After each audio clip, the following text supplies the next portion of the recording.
పుష్ప 2 సినిమాపై మొట్టమొదటిసారిగా లైవ్‌లో మాట్లాడిన మెగాస్టార్ చిరంజీవి. ఇక ఆ వీడియో చూసిన ప్రతి ఒక్కరు కూడా షాక్ అవుతున్నారు. ఇట్లా ఇన్ని రోజులకు స్పందించారేంటి మెగా ఫ్యామిలీ ఒక్కొక్కరుగా.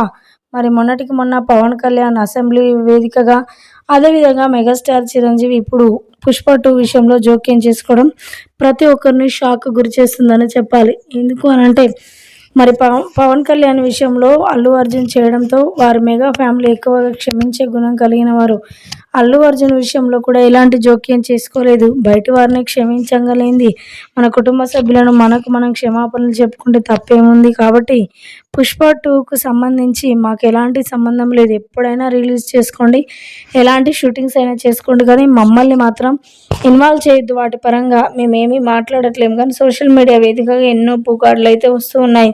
అల్లు ఫ్యామిలీని చాలా ఇబ్బంది పెడుతున్నారు మెగా ఫ్యామిలీ అంటూ కూడా మాట్లాడుకొస్తున్నారు కొంతమంది నెటిజన్స్ అయితే. కానీ వాటికి మాకు ఎలాంటి సంబంధం లేదు. వాళ్ళు మాతో ఎలా ఉన్నారనేది మాకు తెలుసు. అలా ఉండకుండా వేరే వెళ్ళిపోయి ఇలా చేయడం మాకు బాధాకరమైన విషయం అనే చెప్పాలి. కానీ ఇప్పుడైతే ఆ సినిమాను తీసినందుకు రిలీజ్ చేయండి. మరలా ఇలాంటి సినిమాలు ఉండొద్దు, చేయకూడదు. ఇవి సమాజానికి ఉపయోగపడేటివి కాదు కాబట్టి అలా ఇంకోసారి చేయొద్దు అంటూ కూడా మరి కామెంట్స్ చేశారట మెగాస్టార్ చిరంజీవి. ఇప్పుడు వీటికి సంబంధించిన ఫోటోలు, వీడియోలు ప్రస్తుతానికైతే సోషల్ మీడియాలో వైరల్‌గా మారుతూ ఉన్నాయి.